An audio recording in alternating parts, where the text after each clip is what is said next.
My mother raised me well. She told me, okay, Kim, we're in poverty, but I'm going to give you a rich mindset. You're not going to settle. You're going to keep on. That really inspired me, and her words guide me today. Anyway, today is not about me.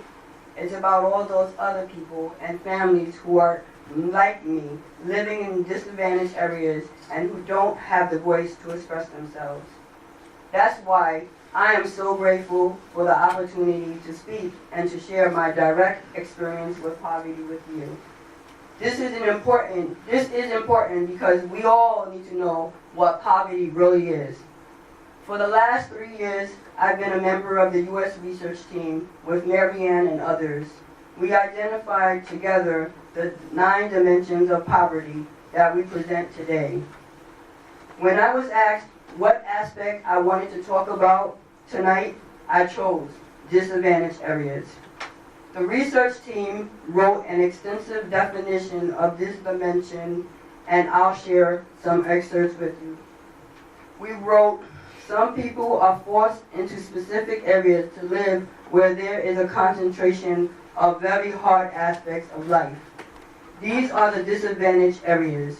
We are forced to the bottom. The spatial concentration of the dimensions of poverty not only expands and worsens the consequences of poverty, it constitutes a dimension of poverty by itself. These areas are a direct result of policy and in some instances a purposeful creation of policy. These areas are under-resourced in compound ways. They put you in a crappy place, they don't give enough services, and hopefully you die in this crappy place because that's all you deserve. It is a state of psychological warfare. I would like to elaborate on that because right now that resonates for me.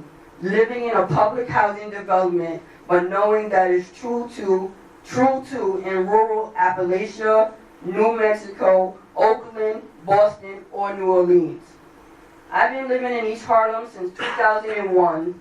When I initially moved there from East New York, I thought I was going to make my place a happy, affordable, and safe environment in which to live and raise my family. But since 2014, it has been a crappy place with not enough services. I basically feel that I'm going to die in this crappy place. I know I don't deserve these living conditions. I know that I deserve heat and hot water. How can I answer my sons when they come to me saying, Mom, we are cold when it's winter and we have no heat?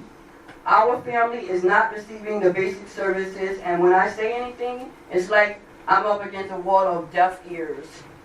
I'm fortunate to be strong enough to survive and speak out, but I know there are a lot of families in these disadvantaged areas who face barriers that prevent them speaking or being heard. I can't give you all of the description of these aspects of poverty. You'll have to check our website and download the report. But there's another point that resonates with me. A participant in New Mexico said, you are stuck in a place. You don't choose or pick a place. It's chosen for you, and you have to deal with it. You are not good enough to deserve something else. And connected to this, a lot of participants share the same expression, suffering in silence. I often suffer in silence, but I'm trying not to believe that it is designed this way, that I'm stuck in this place with nothing to do than to suffer in silence. I feel like I'm in a catch-22 scenario between suffering in silence and speaking out. I chose the latter. It has been to my disadvantage to live in this disadvantaged area. It is not just our environment. We are at our own disadvantage when we talk with someone who considers us less because we live in this neighborhood.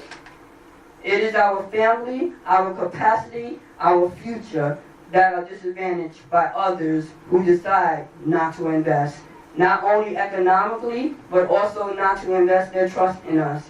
Because we live there, we feel like we don't belong in the path of success through equal opportunity. As we wrote in our definition, The families living in these areas become fragile because of the constant struggle to sustain themselves and survive in an area where lack is of abundance. My last point tonight will be the fact that disadvantaged areas are at the same over-policed and under-policed. Heavy law enforcement presence views the people living in these areas as criminals. The racism and criminalization of the poor people that occur in public spaces are a worry for me. I have 4 living sons, the oldest age 23, and the youngest age 13. My middle son is 20. When he comes home to visit from college, he likes to go and see his friends, but I constantly worry about him while he is outside. With my 2 other sons, 17 and 13, I always have to remind them of the do's and the don'ts in case they have to interact with the police. And they'll be like, I just want to go out and hang out and be a teenager and go to the mall. I don't feel my sons are safe because of the police, yet the police are supposed to guarantee their safety. This is my reality living in a disadvantaged area. I know that what I mentioned this evening will not change overnight, but I'm in it for the long haul. If we just keep on speaking about it in a nice, strategic manner, it's possible that things can change.